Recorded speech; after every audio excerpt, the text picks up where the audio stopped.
fenolni berib qo'yadi, chiqqan H xlorni berib qo'yadi. Massasidan molni topdik, 1,6 mol bo'ldi. 0,4 1,6 bo'lsa, birinchi nisbat ekan 4 nisbatda bo'ladi. Ana shundan keyin nosini topib olasizlar, 4 xlor almashgandan turib 4 xlorni yozib olib qo'yasizlar, shuni aytib ishimiz. Keyin bo'ldi, shu bilan 4 dona xlor almashganda bo'lasizlar. Shu 4 vodorod almashgan xlorga. Tushunarlimi? Azbek, dasiga qaraymiz. Birinchi eritma massasi necha gram ekan bu yerda? 280 gram. Massa ulushi necha ekan? Desa 1,5 marta oshgan ekan, to'g'rimi? Eritma massasi necha ekan shunda? Kamayadi ekan, to'g'rimi? Shunda ikkinchi eritma massasi necha bo'ladi? 224 gram bo'ladi. Nima uchun? 280 adi, kamayib 224 gram bo'ladi. Ikkinchi eritma massa ulushini keyin topdik biz. Ikkinchi eritmani qo'ydik, massa ulushini bilamiz x foizda. Gradasiga qarab kelsin. Keyin tuzning foizi necha ekan? 100%. 100 dan 12 olsak necha? 87 yarim 12 ni x olsak 12 yarim minus x qoladi. Nisbatlari eritma massasi necha chiqadi? 224. Tuzning massasi 16 gram. Nisbat necha? 14 ta 1 nisbat bo'lib ko'paytirib ishlaysizlarni. Teng shunda 14x teng shuni 87 yarim bo'lib x teng 625% bo'ldi. Dastlabki eritmanikini topishimiz uchun keyingi 625 bo'lgan bo'lsa, dastlabkisini topishni bo'lasizlar 1,25 ga. 5% bo'lgan. Keyingi savolda shu 3 gazni azot, metilamin va metandan tashib topgan gazlar aralashmasini H xlordan o'tkazganimizda gazlar aralashmasi necha marta kamaydi? 2 marta kamaydi. Shuning uchun nima deb oldik? 2 mol deb oldikdan mana 1 mol deb olasizlar. Nima uchun deganda 2 mol edi boshda, keyin shatdi girishgandan keyin kamaydi 2 marta. Qaysi gazlar qoldi unda? Bu 2 gaz qoldi. Shuni necha mol bo'lar ekan? 1 mol bo'lar ekan shunda. Dastlabki aralashma 2 mol bo'lsa, keyingi aralashma 1 mol bo'lgan bo'lsa, mana miqdori x, mana miqdori 1 minus x, bu 1 mol bo'lgan bo'lsa, ana bu 2x chiqadi azotning narsa, bu 4 vodorod bo'ladi, bu esa 5 vodorod, 1 azot bo'ladi. Shuni deb proporsiya tuzib olamiz. Mana x deb oldik, mana 1 minus x deb oldik. Shularni 1 mol deb olib, proporsiyaga qo'yib olsangizda, azot vodorod nisbati 1 taqsim 2 2x plus 1 nedan keldi? 2x 1. Bu nedan keldi? 9 minus 4x deganimiz.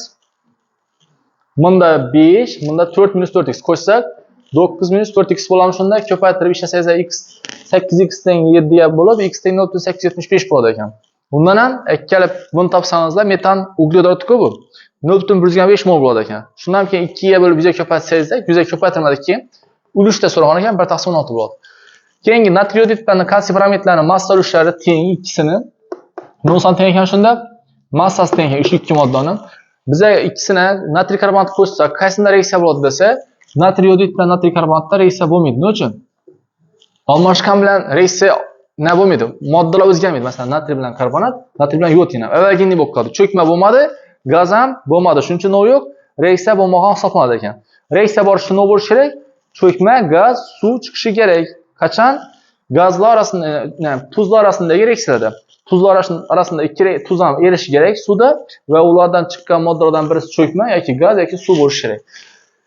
Shundan keyin yana kalsiy karbonat 0,15 mol bo'lsa, bu 0,15 volt, bu 0,15 bo'ladi. Uni massasi 30 gram, buni ham massasi shunda 30 gram ikkisi teng bo'lgandan keyin, to'g'rimi?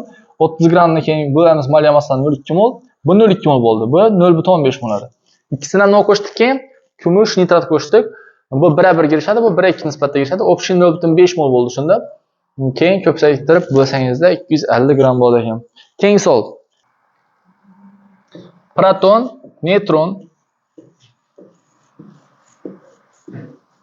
A va B elementlardan necha ekan? 4x, 3x, 5x, x. O'zi bundan bo'lmaydi-da. Masalan, qaysi elementda bilasizlar? 1 dona neutron, lekin 5 dona proton. Bundan bo'lib ketmaydi. Lekin zarur. Sizlar o'zi ko'pincha protonlarga qaraganda neutronlar soni oshib borgan sari teng bo'lib turadi. Bir dona vodorodda masalan neutron yo'q, lekin boshqanda proton bilan neutronlar soni teng bo'lib turadidan boshlab keyin oshib boradi-da. Lekin unga qarasangizlar masalan ishlab bo'lmaydi. Uni masalan qaysi modda ekan deb o'ylamanglar-da. Sizlar ayrini topib olinglar moddani. Ikkisini qo'shamiz. Proton bilan neutron topamizdan A ni topsangizlar masalan 7x bo'ladi. B-ni topsangizlar 6x bo'ladi shunda. Ko'rding? Bo'ldi, keyin emas. A2 B degan moddaning ichida M-ni topadigan bo'lsak, A ni massasi 7x ko'paytirilgan 2 plus B niki 6x bo'ldi. 14 20x bo'ladi shunda. Nima topish kerak? E'ni massa ulushini topishak. Massa ulush E'ni topishimiz uchun E'ni massasi 14x bo'ldi. 14x 20x ga bo'lib yuzaga ko'paytirasizlar. 70% yoki 0.7 da bo'lasizlar. Tushunarlimi? Keyingi savol. 3-chi savol. Bunda shunday savollar avval variantlarda bo'lgan. Bilasizlarmi? Shu 19-yilda boshib kislotga o'zining massasidan 40 grammga yengil geliy qo'shilganda desa, kislotani qo'shdik, geliy qo'shdik. Kislot moliya massasincha 32, geliyniki 4. Vodorodga nisbatan zilishga necha bo'libdi? 5,5 bo'libdi, to'g'rimi? O'rtacha moliya massasi necha bo'ldi shunda? 2 ga ko'paytiramiz. 11 bo'ldi shunda. Shunda 11 bo'lgan bo'lsa, buncha o'ttasak 7, buncha 21. Nisbati 1 ga 3 bo'ldi. Mol nisbat mahvi, yana non nisbat, hajm nisbat. Buni moli x bo'lsa, buncha bo'ldi? 3x bo'ldi. Kislotning massasi necha shunda? 32x mi? Vodorodning massasi bo'lsa, geliyning massasi bo'lsa 12x bo'ladi. Neden gap chiqdi? X ni ko'paytiramiz. 32 ga 3x ni ko'paytiramiz. 4 ta. Muhammadjon kelishamiz. Delta M orasidagi farq necha shularning? 20x to'g'rimi? Shu ham necha gramma teng? 40 gramma teng. X necha bo'ldi shunda? 2 bo'ldi ekan. Qo'shilgan geliy massasini toping desak, geliy nechada o'zi? 3x mali, shunda 6 mol bo'ladimi? Shunda massasi necha bo'ladi? 6 ko'paytirgan 4 teng 24 yoki menda 12 ko'paytirilgan 2 teng 24 desangizlar ham javob chiqadi ekan. X teng chiqadi. Tushundingizmi? X xlorikka elektroliz qilinsa nima chiqadi? Suyuqlanmasi. X bilan xlor 2 chiqadimi? Y xlor 3 elektroliz qilinsa nima chiqadi? Y bilan xlor 2 chiqadi, to'g'rimi? 84 gram dedim. Orqali suyuqlanmasi 0.6 mol. Dekotdan 84 gram da ko'tdi. Shu ikkisi 84 gram ekan. 0.6 mol ham ekan shu. Elektronning molini topamiz. Necha bo'ladi shunda? 7 taqsim Faraday bo'lsa 4 ko'paytirilgan 38600 taqsim 96500. Ayt Ismoil. Hisoblama. 1,6 Faraday. Shunda to'liq ajalguncha deb ko'tdik-ku. Shu xlorlar ko'p, to'g'rimi? Masalan, bu A mol bo'lsa, barning yaxshi 3A danglar, mana 3A bo'lsa, общий 3A emas, endi bu 3B bo'lsin. Teng deb bo'lmaydi ikkisini. Masalan, buni A deb qo'yamiz, hozir. Keyin ishlatamiz. Shunda xlor chiqdi, -1 dan 0 ga o'tishinde. Necha elektron sarflanadi? 2 elektron. 1,6 Faraday shu anodda xlor chiqish uchun sarflandimi axir bilan? Nechalik xlor chiqadi u bilan? 0,8 mol. Demak, ish xlorlar necha ekan? 0,8 mol ekan. Topsa bo'ladimi? Shu yerdan 0,6 bo'lsa, bu 0,8 bo'lsa. 1,5 mol topsa bo'ladimi? Masalan, bu A bo'lsa 2 bo'ladi shunda. A plus 2B teng 0,6, A plus 3B teng 0,8. Attashimiz shunda B teng 0,2, A teng bu ham 0,2 bo'ladi ekan. Bu 0,2 bo'lsa, bu 0,4 bo'ladi ekan shunda. Bo'ldi endi, yani 32 ni ishlatamiz endidan 84 ni ishlatamiz keyin. Y ning moliya massasi x tikindan 32 ga ko'p dedi. Ya'ni y teng x plus 32 bo'lsa, buni moliya massasi necha? Massa x xlor 2 ni topish uchun 0,2 ni ko'paytirasizlar, x plus 71. Massa y xlor 3 topish uchun esa 0,4 ni ko'paytirasizlar molni. Y plus 30 y ni o'zini 165 qo'yamiz, y plus 165. Buni y o'ndan necha qo'yamiz? X plus 32 qo'yamiz mahbiyadan. Plus 106,5 bo'lsa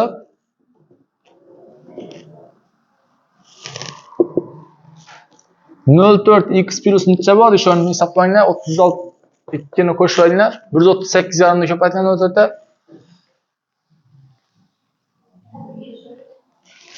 55 u 4. Bu esa 0,2x plus 14/2. Shunda 0,2x plus 14/2 plus 0,4x plus 55/4 teng ikkisinchi diagramma teng bu tarafda 84 ga teng. Shunda 0,6x plus 69/6 teng 84 ta. Bundan 0,6x tengcha bo'ladi. 14/4 x topsak 24 bo'lsa kerak o'zi. X 24 bo'lsa y necha bo'ladi? 56 bo'ladi. Endi 32 ni qo'shib bersangizlar. 2 metal 2 valentli metal qaysi? Bo'lar ekan aslida tezlashamiz. 2 valentli metal bu yerda magniy maqi shunda, bu x maqi. Qaysi 2 valentli berdi desak, x 2 valentli, y esa 3 valentli. Shunda x'imiz qaysi ekan? Magniy ekan. Y bo'lsa temir bo'ladi ekan. Qaysi javob? Javob. Keyingi savol o'tamiz. 17-savol.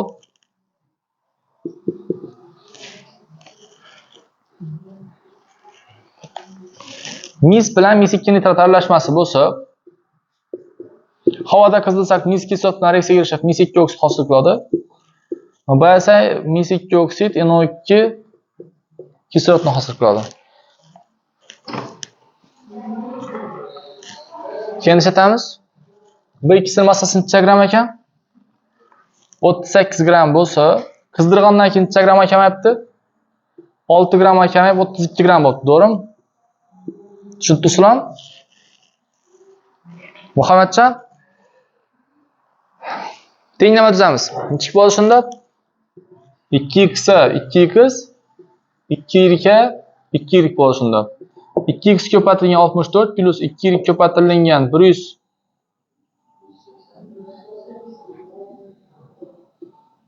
138 ga 160x plus 160y teng 32. O'zi mana molni topgan yaxshi ekan. Mis oksidni molni topib ketamiz da yozamiz shuni. 32 ni 160 80 ga bo'lsak necha bo'ladi? 0,4 bo'ladimi? Shunda 2x plus 2y teng 0,4 ta bo'la soladi. Nechaga ko'paytirgan yaxshi? 64 ga ko'paytirsak bu tenglashamoqi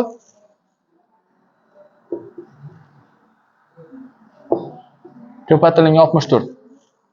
Shunda 128x plus 376y teng 38 ga 128x plus 128y teng 25/6 ga. Attasak bo'lak chiqarib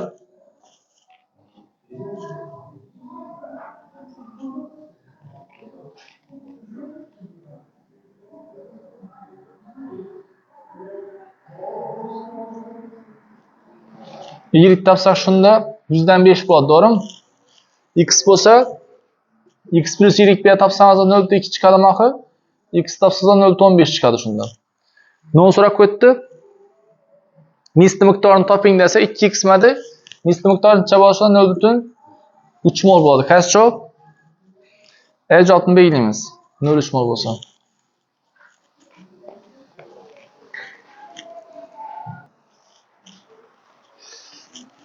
Yine bizlarda ne boradi? Mis bilan mis 2 nitratdan tashlab topgan aralashma boradi.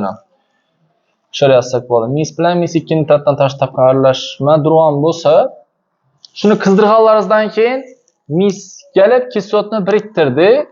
Bu esa NO2 bilan kislotni chiqarib Masalan, qaranglar. Sizlarning massalaringiz va tanalaringiz bo'lsa, o'zi umumiy kapsalaringizdan pul olsangizdan o'ngsiga pul qo'ysangizlar, o'zgarmasa pullaringiz. Nechik bo'ladi shunda?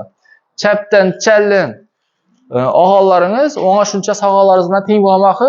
Ya'ni bu yerda birikib turgan kislotning massasi, shunday kislotning massasi NO2 bilan kislotning ketgan massasiga teng bo'ladi-da. Masalan, shu massa bilan teng emas, endi ozgina kamayibdi bu. Avvallari shuni teng deb ishlagan sonlarimiz bo'lgan. Bilasizlarmi shunday sonlarni? Endi qaranglar. Yani bu qattiq qoldi. Birinchisi kislot qo'shildi unga. Daha keyingi qattiq qoldiga o'tdi. Unda NO2 bilan kislot chiqib ketdi. Bu 38 bo'lgan bo'lsa, keyingisi 6 gram kamayibdi. Necha bo'ldi shunda? 32 gram bo'libdi. Shunday bo'ldi-da. Keyin masalan tenglama tuzib ishlasangizlar bo'ldi. Bu yoq tarafdan ham hammasini tushuntirib berib ketaman. Ikkinchi savolda A modda bilan B moddalarning protonlari 4x, A moddaniki neytroni 3x. Qo'shsak necha bo'ldi ayri shunda? 7x bo'ldi. B moddada bo'lsa, qo'shsak 6x bo'ldi. A2 buni molekula massasi necha bo'ldi ekan? Qo'shib ko'paytirib chiqamiz shuni. 20x. Ana общий massasi necha bo'ldi? 14x. 20x ga bo'lib bizga ko'paytsak 70% chiqadi ekan shunda.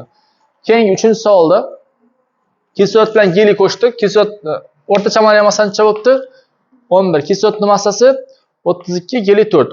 32 dan 11 olsak, 21 11 dan 4 olsak 7. Nisbati 1:3. Bundan x esa 3x desak bo'ladi, to'g'rimi? Bu 32x, bu esa 12x bo'ladi ekan, farqi 20x. Bundan farqini necha gramma teng deb qo'yibdi? 40 gramma teng. X necha bo'ladi ekan shunda? 2 bo'ladi. Geliyning massasi necha shunda desak, inglizda molni topsak 6, 6ni 4 ga ko'paytsak 24 gram bo'ladi ekan. Keyingi savolda x xlorik elektroskel nol chiqadi ekan. Diodasiga qarab x bilan xlorik chiqadi. To'g'ri, bunda esa y bilan xlorik chiqadi. Keyin elektronning molni topsak 1.6 farad chiqadi. Xlor 2 chiqib turibdi. 1.6 tok bilan 2 ga 1 nisbatda chiqadi. 1.6 qancha bo'ladi ekan shundan? 0.8 bo'ladi ekan. Xlorning miqdori 0.8 bo'ldi.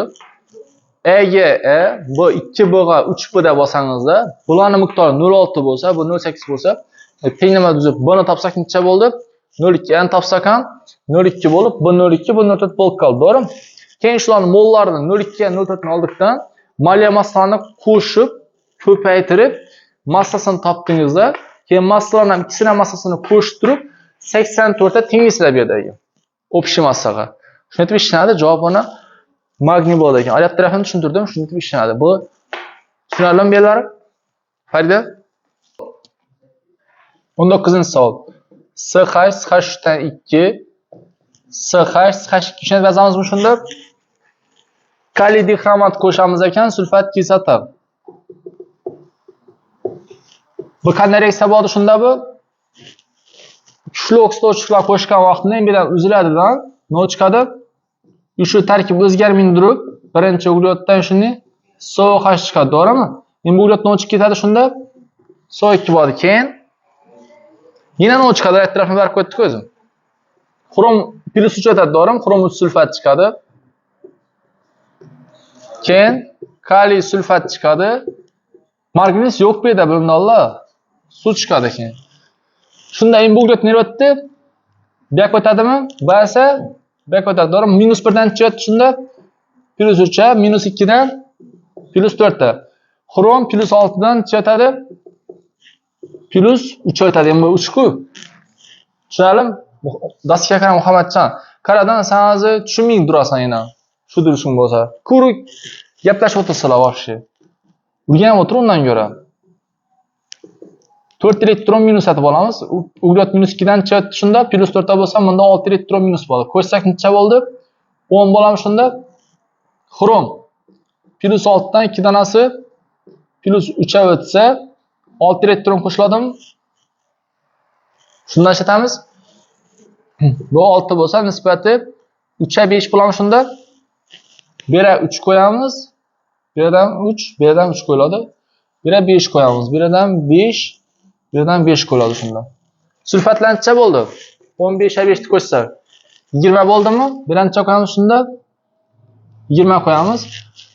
Suvdan oxirida qo'yish kerak.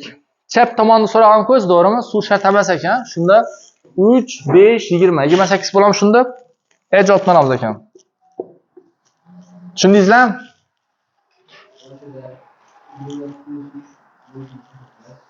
Plus 3 bo'lishunda qarab. Organikada shuni aytib, uglet bog'larni qaramasang bo'ladi-da.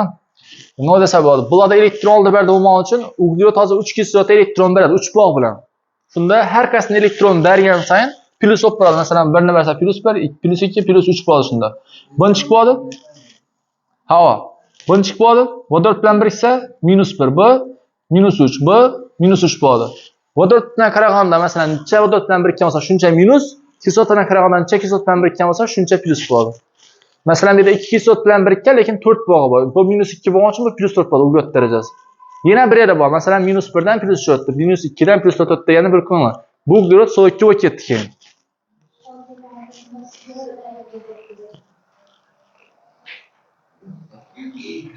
Ko'ringlarsa. Noda bo'lisizlar o'zlaringiz. Neri xato shuni? Azbek, neri xato? Orqasidan qaragan bilan sulfatlarni sanab ko'raylik, yaxshi? Sulfatlarni. Endi 15 bo'ldi. 5 ko'rsak nima bo'ladi, to'g'rimi? Kaliy arab tarafda chiqmoqda xunda, to'g'rimi? Kaliy bo'lib chiqmoqda. Sunaldan hozir shart emasda tutmanda, bo'lmasa non tenglash kerak. Tenglash kerak yaxshi, lekin uni oxirida qo'ysak ham bo'ladi. Yaxshi tenglaymiz. Qarancha bo'ldi shunda bu yerda odotlar 40 bo'ldim. Bu yerda esa buni sanab o'tiramiz. Bu tarafini bir xil, bu yoqda o'tdi, shunday bo'ldi. Bu yoqni sanaymiz. Bunda 3 ni 3 ga ko'paysak 9. Bunda esa 3 si bor. Bu yoqda 9 qo'shsak 49 bo'ldimi? Bu 3 ni o'ttirsak necha bo'ladi shunda? 46 bo'lam. 46 ni ham 2 ga bo'lsak necha bo'ladi shunda? 23 chiqadi. O'ng tarafdan necha bo'ldi masalan?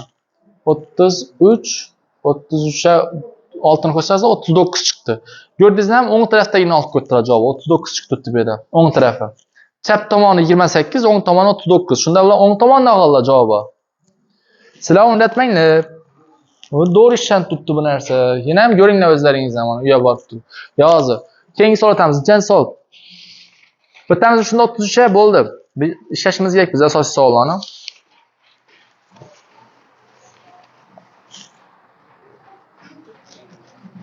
Smob 2 nitrat va alyumin nitrat aralashmasi 500 gradusda qizdirildi. Olingan gazlar o'tkazildi dedim. Qaranglar, smob chiqadi. NO2 chiqadi, kislorod chiqadi. Nechta smob chiqdi bu yerda? Sababi passiv misdan keyin joylashgan metallarda smob chiqaradi. Misda o'zida ham kislorod chiqadi. Va alyumindan nima chiqadi? Alyuminiy oksid chiqadi. NO2 kislorod chiqadi. Shunda beri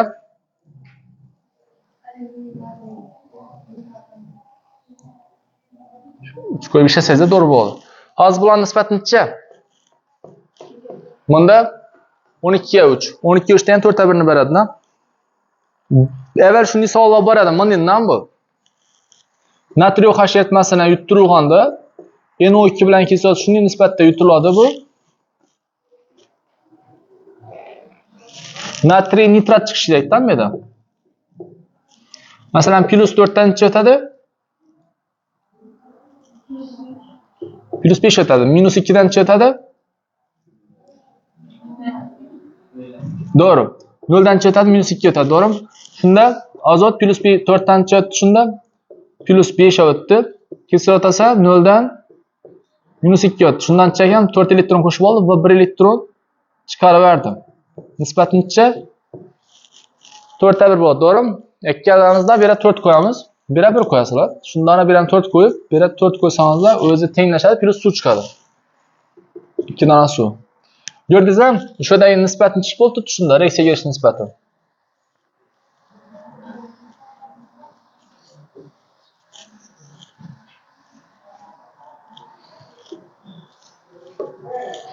Reaksiyaga kirish nisbati 4 ta 1, NO2 bilan kislorodniki. Olinish nisbati esa bunda 2 ga 1, bunda 12 ga 3.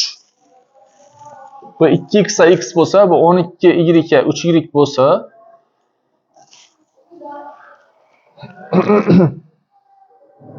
qaysi birini ortga olishi mumkin shu yerdan? Qancha? Qaysi birini ortga olishi mumkin shu yerdan? Ortga qanqasi? Salgina murakkabroq shu yerda, ozgina ekan. Shuni bilsangiz bo'ldi, boshqa qiyin emas. Qaranglar. 2 ga o'zi necha nisbatda bo'lishi kerak edi bu? 4 ta 1 bo'lishi uchun. 2 ga necha nisbatda bo'lishi kerak edi? 0,5 bo'lishi kerakmi axir? Hozir shoda 12 ga 3 degani 4 ta 1 ni beradimi axir? Bu 4 ta 1 nisbatda o'tdi. Bu 2 ga 1 bo'lib o'tdimi? Shu ostidan necha bo'lishi kerak desa 2 ga 0,5 bo'lsa girishadi reaksiya. Ya'ni bu x kisloroddan bor-ku, chiqib turgan x kisloroddan. Shuni 0,5 ortib qoladi. Ya'ni kislorod chiqib turibdi, shoda shuni 0,5x reaksiyaga girishadi. 0,5x reaksiyaga girishmaydi. Ortgan kislorodimiz shu pastdagi reaksiyadagi 0,5x bo'ladi. Shuning uchun sizlar arab tarafı qiyin emas. Keyin 336 litr degan ko'p.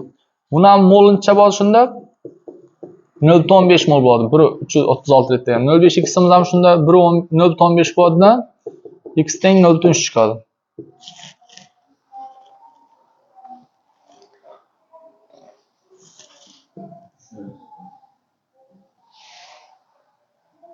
Nol üç. 3.36 litr bo'lsa x bo'lsa 0.3 bo'ldi. 0.5 bo'ladi qo'ysa o'pishi bular. Shunda alyumin nitrat necha bo'ladi? 0.2 bo'ladi, to'g'rimi? Alyumin nitrat miqdorini toping desa 0.2 desak qaysi javob? Y bo'ladimi shunda 33-ga? 34-ga bo'lsa, to'liq gidrolizdan qizdirilganda hosil bo'lgan qattiq qoldiq massasini toping desa, nima bu narsa bo'ladi? 0.3 bo'ladi, bo'lsa 0.1. Shunda massa ikkinchi aralashmada bo'lamiz. Simobni massasi 0.3 ni ko'paytirasizlar 201 ga. Alyumin oksid massasi 0.1 ni ko'paytirasizlar 102 ga. 60.3 ga qo'shamiz 10.2 ni. 70.5 gram bo'ldi shunda. Qaysi javob? S bo'ldi ekan. 35-savol. Natriy gidroksid etmasida gazlar o'tkazilgan necha gram tuz hosil bo'lgan dedi. Qaysi birisi oxir necha reaksiyaga kirishdi? NO2 mi? 2x bo'lsa necha bo'ladi? 0.6. 12 yirik bo'lsa 4 ta 12. 3 ga ko'paytiramiz 0.6 bo'ladi shunda. NO2 kirishdi oxir necha? Shunda 1.2 mol ekan NO2 miqdori. Bu 1.2 bo'lsa, bu qancha bo'ladi shunda? 1.2 bo'ladi. Shunda o'sini topamiz ekan endi. Massasini topasizlar, natriy nitratni.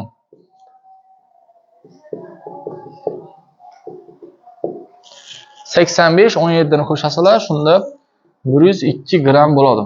Qaysi javob? Bu bo'ladi ekan 35 ga. Shuni javob to'g'ri deb olinganmi? Nima ekan? D bo'lsa, bizlar nima dedik hozir? S dedik, ha? 34 ta.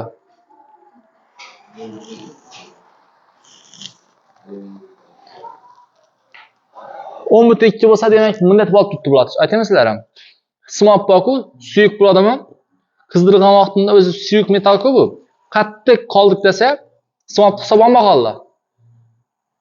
Alyumin oksidni olganlar shunda. Tushundingizmi? O'shada 60.3 ni olmaganlar hisobi. Simobni chiq metal o'zi bu. Suyuqmi demak hisoblanmag'anlar, sizlar ham mana shunda chiqadi, osongina bo'lib. Bizga prosti buni birinchi martasida shunday bo'lib turadi. E'tibor olmoqmiz bu narsani.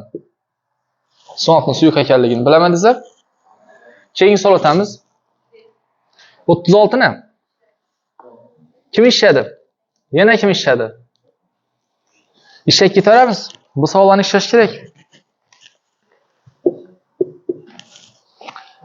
Kumush nitrat elektroz sanov chiqadi.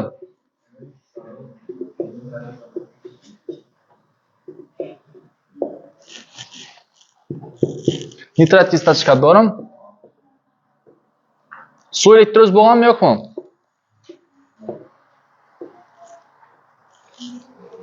Vodorod chiqqan-ku. Sunda suv elektroz bo'lgan shunda. Vodorod, kislorod chiqdi. Vodorodning miqdori necha mol? 1,5 mol bo'ladimi? Bu necha bo'ladi shunda? 0.75 mi yonda chiqqani? Umumiy kislorod necha bo'ladi? 1 bo'ladimi? Shunda bu necha ekan? 0.25 bo'lib, bu ham 1 mol bo'ladi, to'g'rimi? Kumush nitrat. Shunda eritma hajmini topishimiz uchun molni smollarga bo'lasizlar. 1 molni bo'lasizlar 2 mol yarim. Bu qancha bo'lsa 500 ml mi javob? Shu javob chiqdim. 37-savol. Natriy karbonat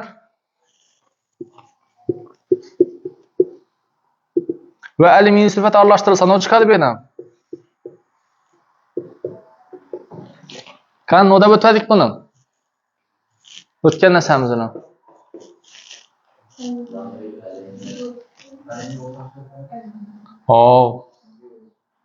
Natriy bilan nima birikadi hozir bu yerda?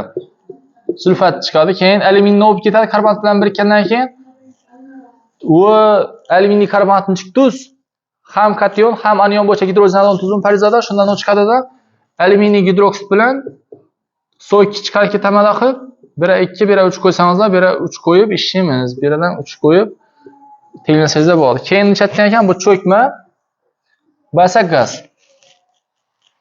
Karbonat yo'llari necha marta kamaydi? 1,5 marta kamaydi. Demak, karbonat yo'llari kamaygan bo'lsa, oxirgacha tugamagan bo'lsa, qaysi modda ortib qolgan? Natriy karbonat ortib qolgan. 1,5 marta kamayish uchun ishlatishimiz kerak.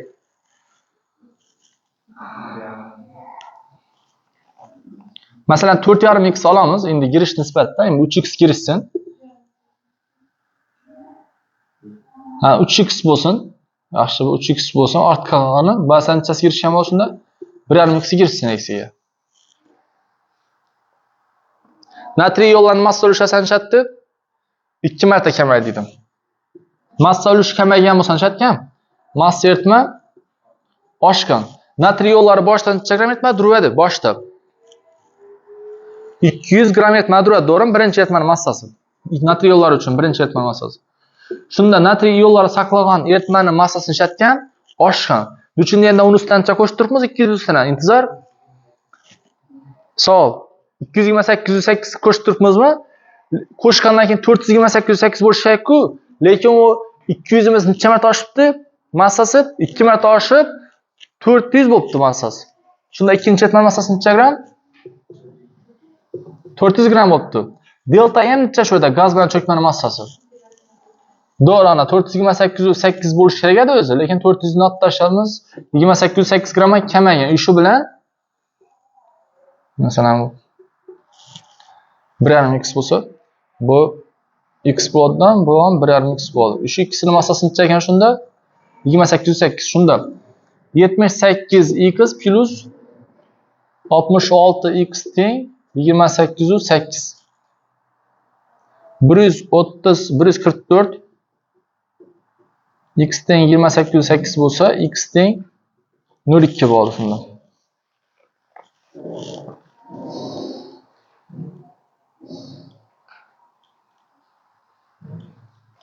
Shundan aytamiz ekan, tuzlarning mollar yig'indisini toping desa, tuzlarning mollar yig'indisi desa qaranglar. 0,2 bo'lsa 4,5x necha bo'ladi? 0,9 bo'ladi. Bo'lsa 0,9 dan chasi kirishadi, 0,3 girishadimi shunda? Bo'lsa 0,1 bo'ladi shunda. Bu 0,9 mol, bu 0,1 mol bo'lsa yig'indisi necha bo'ladi shuni? Bormi shu javob?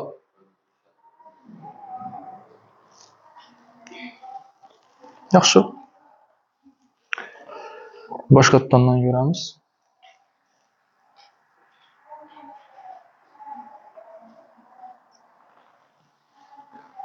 200 da boshda natriy karbonat natriy yo'llarini massa ulushi kamaygan bo'lsa, natriy yo'llari bu yerda cho'kmadi-da. Natriy bu yerda natriy sulfat bo'lib qoladi, u o'zgarmay qoladi. Massasi o'zgarmagandan keyin konsentratsiyasi kamaygan bo'lsa, eritma oshganda bo'lamiz.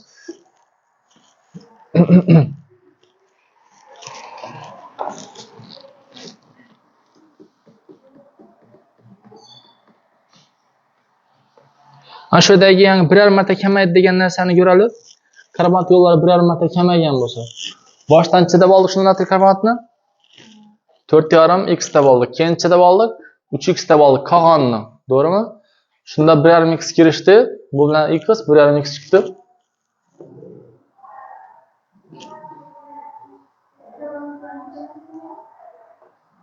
Bir yarım marta kamaydi. 4 marta kamaydi.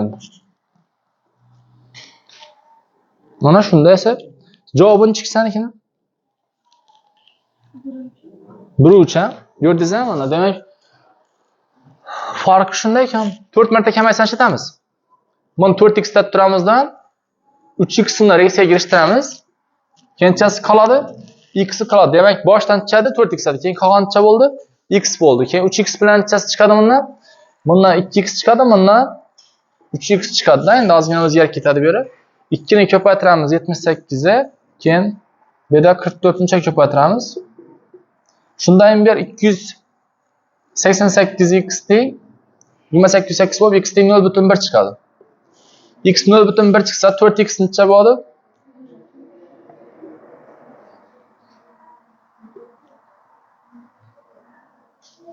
Yaxshi. Endi bu yerda bir narsani adashtirib nima bo'ldi? 0,4 bo'lsa, 1 ga esa 0,5.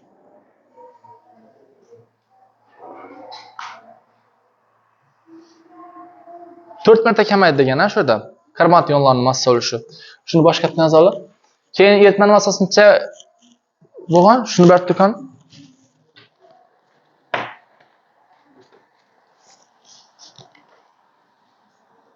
Natriy massaviy doля ion natriy ulushi 2 раз. Demak, massa kamaydi, karbonat esa 4 раз. Начальный раствор. Количество. Dolar. Shuni ekan, просто bir endi. Hozir biz endi nechada bo'lamiz shunda?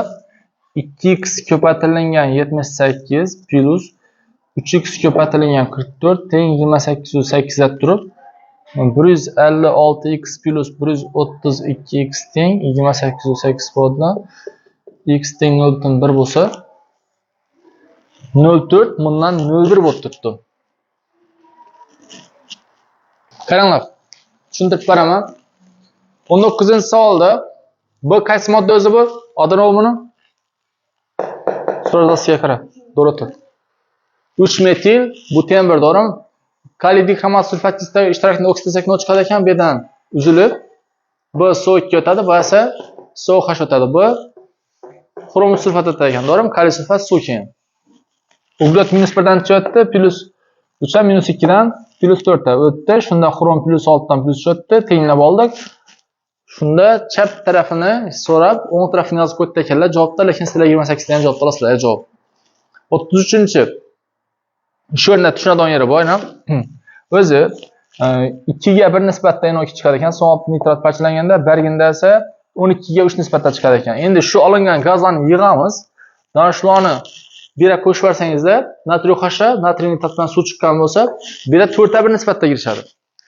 Bu yerda 12 ga 3 nisbatda chiqib turibdi, bunda 2 ga 1 nisbatda chiqib turibdi. Qaysini ortiq qiladi desa, 2 ga 1 emas, aslida 2 ga 0.5 chiqsa yetarli bo'ladi deb, bu x'dan 0.5x sarflanadi, 0.5x ortiq qiladi bo'lsa shuni.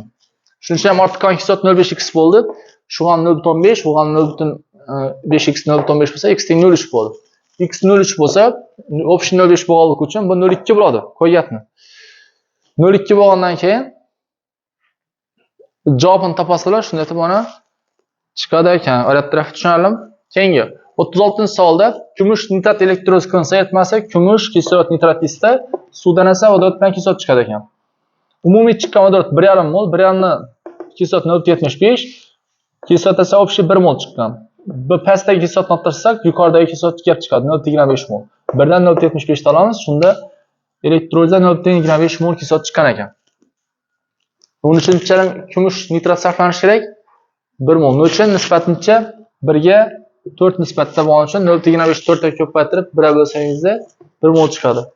1 molni keyin 2 molarni bo'lsangiz qancha chiqadi? 0.5 litr chiqadi. U ham 500 ml bo'ladi shunda. Yana bir marta tayyor kelib chiqasizlarmi hozir hammangiz? Valla, nishab o'tirmaydi-sizlar? Ha, Ibroy, Suroj. To'g'ri o'tirmasa. Otajon sanam. Qo'yinglar lishning gapni. Ko'rish uchun muammodan sizlardan umuman bir tartib va tuzilmayapti sizlarga. Natriy karbonat, alyumin sulfat qo'shsak nechaga erishadi ekan? Natriy sulfat, alyumin gidroksid SO2 chiqadi, to'g'rimi? Demak, bu 3 ga 1 nisbatda kirishadigan bo'lsa, 0.3 ga 0.1 общий 0.4 mol deb oldik, sababi karbonat ionning konsentratsiyasi necha marta kamaygan? 4 marta kamaygan, to'g'rimi? Shundan 0.4 deb oldik, 4x deb oldik, shuni 3x ga yetdi, 1x qoldi. 3x dan necha chiqadi ekan bu? 2x bu 3x, ikkisini qo'shsak, massalarni qo'shsak necha gram bo'ladi desa, dastlabki o'zi eritmani massasi, bu natriy karbonatniki 200 edi. Buni eritmasining massasi 228/8 edi. Qo'shsak necha bo'ladi ikkisini? 428/8 bo'lish kerak edi. Lekin bu 200 ga qaraganda buni massa ulushi kamaygan. Natriyning massa ulushi demak eritmani massasi 200 ga qaraganda oshgan 2 marta. Dan 400 gram bo'lgan, hosil bo'lgan. 428/8 gram qo'shilib 400 gram bo'lgan bo'lsa, demak necha gram kamayish bo'lgan? 28/8 gram. Shuni massasidan shu cho'kma bilan gazlarga teng bo'lib, ishlasangizlar x teng 0.1 chiqadi. Bu 4x 0.4, bu ham 0.1 bo'lsa, qo'shsak 0.5 mol chiqadi. Misol Nisbo boshdan necha gram edi? 51/2 gram edi, to'g'rimi? Keyin shu uzoq vaqt qoldirildi, yaxshi. Hammasini 51-2 gram hammasini yig'ishtirmasangiz da bo'lmaydi. Shu reaksiyaga yig'ishtiramiz ekan. Suv, SO2 qo'shib. Shunda malaxit chiqadi. Mis gidroksokarbonat. Necha qo'yamiz shunda aldidan tenglash shu. Necha tenglab qo'yadilar o'zi. Bu yerga 2 qo'ygan bular. Keyin shu bilan tenglashadi ekan o'zi. Keyin ana shuni o'zinadan mis gidroksokarbonatni o'zinadan bu malaxit deb ataladi modda. Sulfat kislota qo'shamiz. Konsentrlangan sulfat kislota qo'shsangizlar nechikdir hammasi yirishganda bo'lib turibmizda, aslında unday bo'lmasligi kerakdan bu. Salgina bir sho'llari nima bo'lmaydi deb tushundim. Mis 2 sulfat chiqadi plus suv chiqadi, SO2 chiqadi. Shunda nechamiz ekan? Bir 2 qo'yasan ham sulfat kislotani aldidan 2 qo'yamizmi? Suvdan aldidan 2, SO2 ni aldidan 1 qo'yamiz, to'g'rimi? Bu gaz, suv qoladi bo'lsangiz, aytmada SO2 chiqib ketadi deb bo'lsak. Olingan qattiq massa konsentrlangan sulfat kislota eritilganda shunday bo'ldi. Endi mis ham eridi deb olasizlar, endi mis qolgan bo'lsin, shunda yo'ral qancha bo'ladi ekan. Mis 2 sulfat, SO2 suv.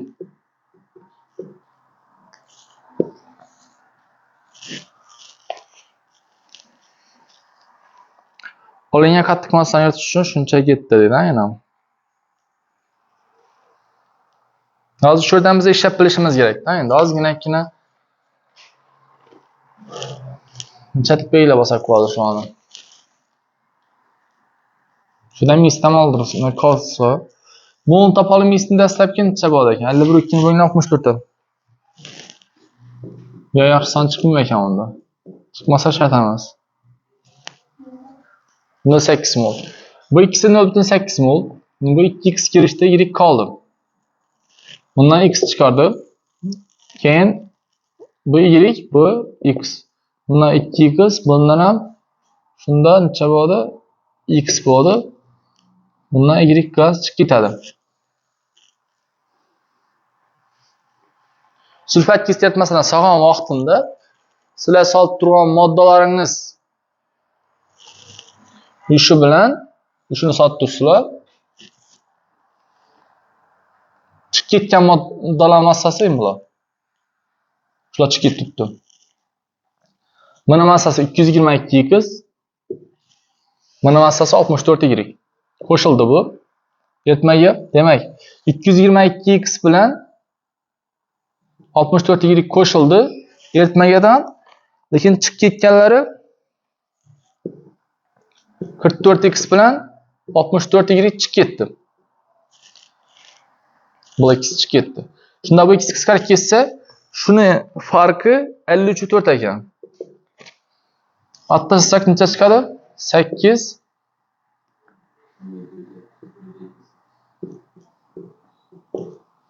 x topman 0.3 chiqamiz shunda hozir. Shunda 2x necha bo'ladi ekan bu yerda? 0.6 bo'lib, y esa 0.2 bo'ladi, to'g'rimi? X necha bo'ladi? 0.3 chiqadi, to'g'rimi? Keyin malaxitni yig'ishtirasizlar. H xlor bilan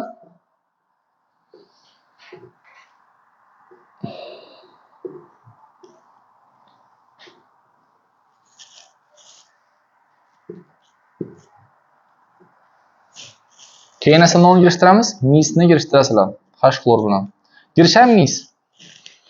Olingan qattiq qoldiqdan shu ikkisini olib tutdidan, masalan, bu bilan buni olib tutdik qisqasi. Shu ikkisini nima qo'shgan? Bir sulfat kislota qo'shib ko'rgan, keyin H xlor qo'shib ko'rgan. Bu yig'ishmaydi, to'g'rimi? Buncha olishdan 0.3 bo'lsa, bu 1.2 bo'ladimi? Shuni massa yetmasini topganlaringizda 1.2 ni ko'paytiramiz 36.5 ga. Bo'lamiz 0.365 ga. Necha chiqadi? Shu javobmi to'g'risi? Shu javob to'g'rimi? Keyingi savol o'tamiz.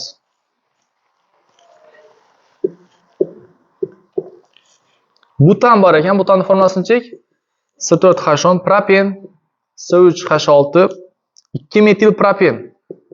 Bu yana nima deb aytiladi bu? Izo buten deb aytiladi yoki nosimetrik dimetil etilen deb aytiladi. Izobuten qanday nomi? tarixiy nomi nosimetrik dimetil etilen bo'lsa, ratsional nomi 2 metil propen esa sistematik nom, to'g'rimi? Shular qaysilar formulasi bir xil desa, hech qaysining formulasi bir xil emas bularning. Aralashmasi necha gram? 44 gram ekan. No qo'shdik. Bromli suv qo'shdik. No girishadi. Propen bilan shu girishadi, to'g'rimi? Bir nisbatda girishadimi? Bromni miqdori necha mol? 48 gram bo'lsa, 160 bo'lsak,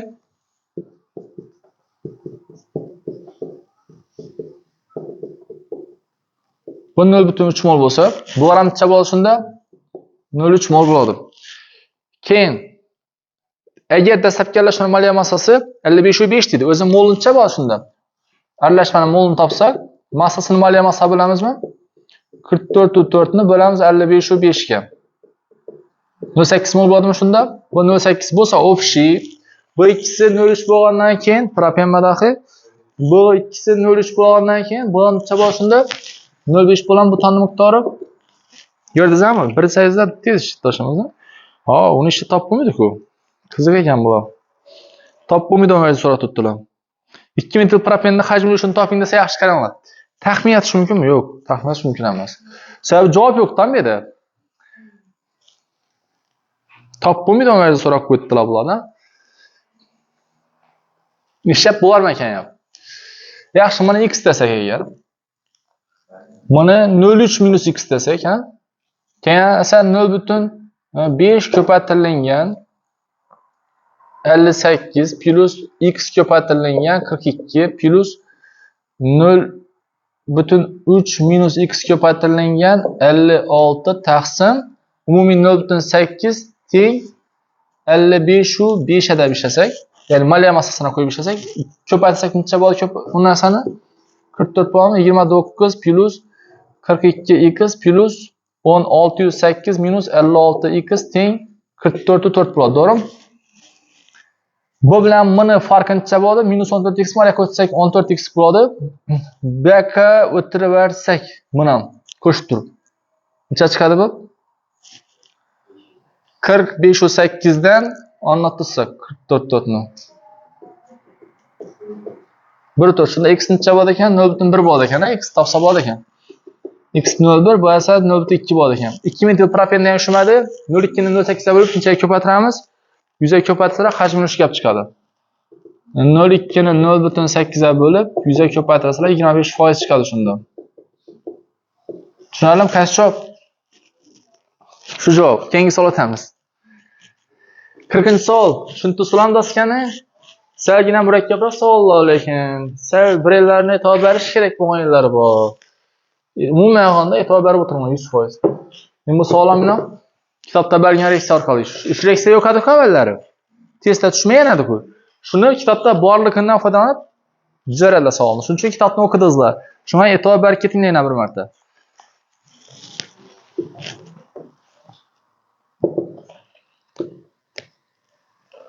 To'yingan bir asosli karbon kislota to'liq yondirilganda 896 litr karbonat hosil bo'ldi dedi.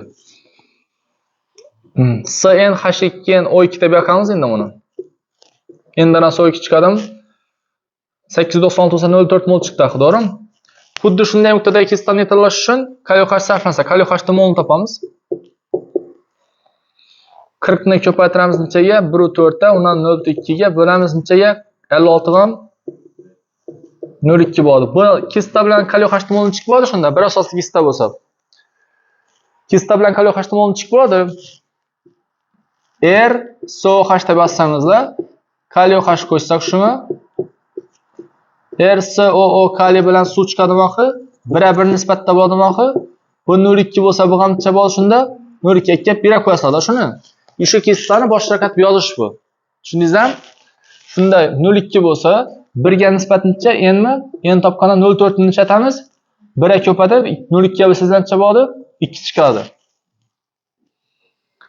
Shuncha massali karbon kislotadan desa 0,2 moldan deb olasizlar. N teng 2 ta bo'lasizlar, ya'ni CH3 COOH plus shuni qo'shamiz, metil efir olishini qo'shamiz. Metanol qo'shasizlar. Bundan nima chiqadi? OH bundan o'tadi. Shunda CH3 COOH bilan suv chiqadi. Bu nima deb ataladi efirimiz? Metil etanoat, sirka kislotani metil efiri yoki metil asetat deb ataladi. Tushunarlimi? Buni miqdori 0.2 bo'lsa, bu ham 0.2 bo'ladi. Massasini topamiz. 0.2 ni ko'paytiramiz. 74 ham 14.8 gram bo'ladi. Shumi javobi? 41-savol. Ha, Muhammadjon uxlab qolding-ku. So'rashni tursam, Azbek 41-ni ishab bilamizmi? Ishab bilamiz uni. Bo'lmaydi berov. Kichkina savol emasdan o'zingizga bir doska kerak uni. Buni qaraganda. Ko'p odam emas lekin, o'zi ko'p odamda tutib bilmaydi-da lekin. O'shaman? Tushunmadingizmi? Havo.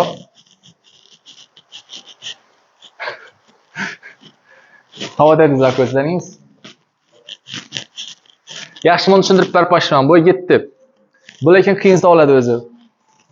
Buni tushundingizmi? Tushunmadingizmi? Bergini tushundingizmi? Bo'ldi esa 41-chi, 42-chi, 43-chi savol.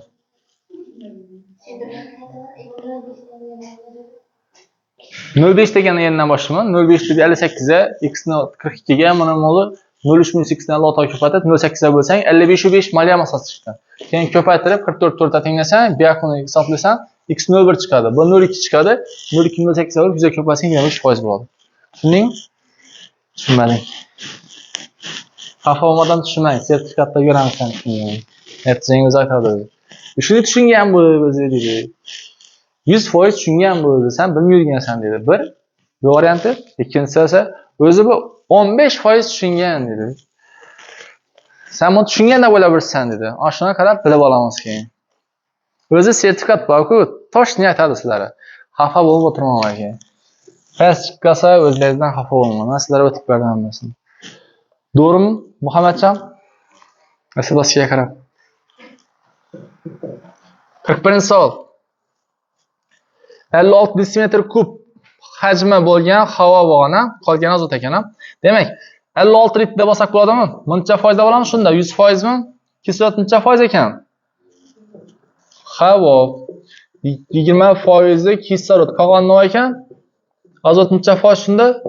80%. Bu 56 litr necha bo'ladi o'zi? 2,5 mol bo'ladimi? 2,5 molni 20% ni topib ketaradi, 0.5 mol bo'ladi. Azot esa necha bo'ladi shunda? 2 mol bo'ladi. Molda topib ketsak-da, yoki 11.2 litr bo'ladi. Va 44.8 litr bo'ladi. Litr kerak bo'lsa shuni ishlatamiz. Idishani qo'shdik, uglet bilan oltin glut qo'shibmiz. Kanallarni bilasizlar. Uglet kislot bilan girishadi yoki azot bilan girishadi. Oltin glut kislot bilan girishadi. Endi azot bilan girishini lekin bermay qo'yadidan ko'ramiz. Aralashma yondirildi ekan, faqat kislot bilan girishini olamiz ekan. Bunda SO2 chiqadi. Bunda SO2 chiqadi. 2 bo'ldi.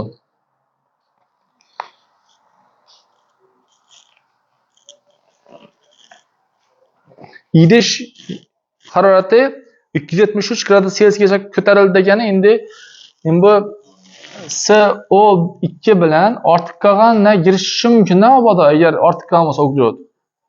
SO2 bilan girishib sovuq hosil qilishi mumkin shu yerda. Shuraysan ham bir ko'rishak. Lekin bular girisham ekan deganlarga sal so'roq bor.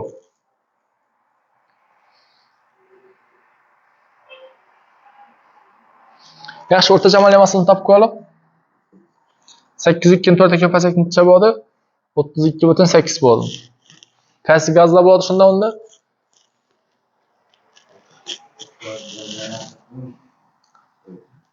Azot bo'ladi, to'g'rimi?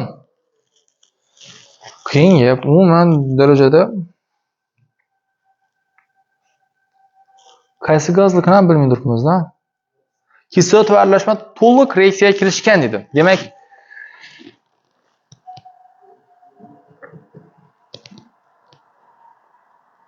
qiyin.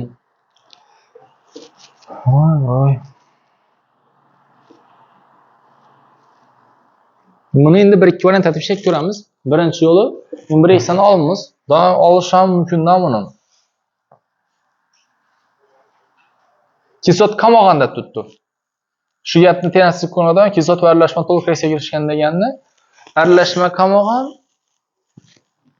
kislot yo'q, turtirmas buni. Kislot va aralashma to'liq reaksiyaga kirishgan degani bular oxirisiga kirishganda bo'lsa, endi shuni o'zi ham yetadi bizga. Menimcha bu ishni ko'paytirib o'tirmaylik. Bir ekstrani hisob olamiz, bir ekstrani hisob olamiz. Shundan bu x bo'lgani uchun bu y bo'lgani uchun bu y bor. Keyin esa azot bor. Azot nechalik? 2 mol, to'g'rimi? O'rtacha moliya massa 32,8. Shunda nechik bo'ladi? 44x 64 y plus 56 taqsim x plus y plus 52 bo'ladi shunda. Teng 32,8.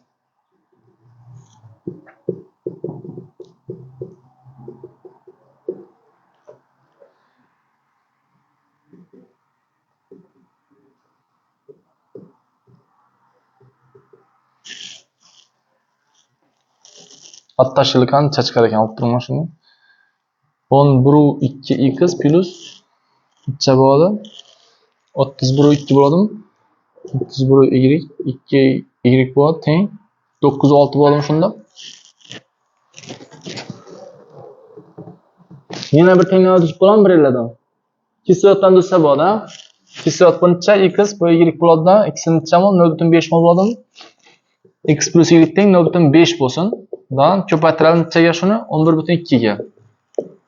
Shunda attirasak 20 y teng. Bu 5 va 6 o'ttirib 4 ta teng bo'ladimi? Y topsak necha bo'ladi? 0,2. X topsak esa 0,3 chiqadi. Mana shularni ishlatib turib endi x va y ni yig'indisi 0,5 degan javob bor ekan. Bo'ldi esa. Birinchisidan bajarib qo'yaylik. Uglet va oltinga to'lqangandan keyin elektr bosimini toping desa, bosim masalan avval sal murakkabroq ekan sho'ri 56 litr 2,5 bo'ladi, to'g'rimi? Girishgandan keyin necha bo'ladi? Endi bular 0,5 bo'lsa, shular 10 dan kelib, nima keladi? Bular ham 0,5 bo'ladidan keyin 2,5 mol gaz aralashmasi bo'lib qoldi oxir babram. Bular 0,5, bu 2, babr reaksiyadan keyin ham 2,5. Avval ham 2,5 edi, keyin ham 2,5. Demak, mol o'zgarmadi. Keyin bosim normal sharoitda degan tenaslik qonun yuqoridagi. Boshda normal sharoitda edi. 2,5 mol gazlar boradi. Keyin esa temperatura oshdi. Shunda P1 necha ekan? Birinchi savolni P1 ni 1 atmosfera bosimi deymizmi? Atmosfera bosimidan so'rab ko'rdik, to'g'rimi? T1 esa katta T1 273 kelvinda bog'lanib. Katta T2 necha bo'ldi? 546 kelvin bo'ladimi? Nima uchun? 273 gradus Selsiy bo'lgani uchun, to'g'rimi? Shundan katta P2 ni nechta topamiz? Qaysi qonunga ko'ra ishlanadi bu? Qaysi narsa o'zgarmas? Havo to'ldirilgan idishda qo'ydik-ku, bir idishning ichida o'tkazib turibmiz axir idishni reaksiyani, demak hajm o'zgarmas. Hajm o'zgarmas bo'lsa qaysi qonun? Havo Sharl qonuni bo'yicha ishimiz. Demak, P1 ko'paytirilgan P1 taqsim T1 teng P2 taqsim T2 bo'ladimi? Shunda P2 ni topish uchun 1 taqsim 273 teng so'rak taqsim 546. So'rat topsak 2 bo'lamiz shunda. Demak 2 atmosfera deganmi javobi? Demak temperatura oshganligi uchun oshtirilgan bosim ham. Bo'lmasa gazlar mol oshganligi uchun oshmadi. Gazlar mol o'zgarmay qoldi. Tushundingizmi? Variant tarafini ishlab bilasizlar? 42-43 dan ishlab bilasizlar? Keyingi safar davom ettiramiz esa kanalni. To'g'rimi Farida?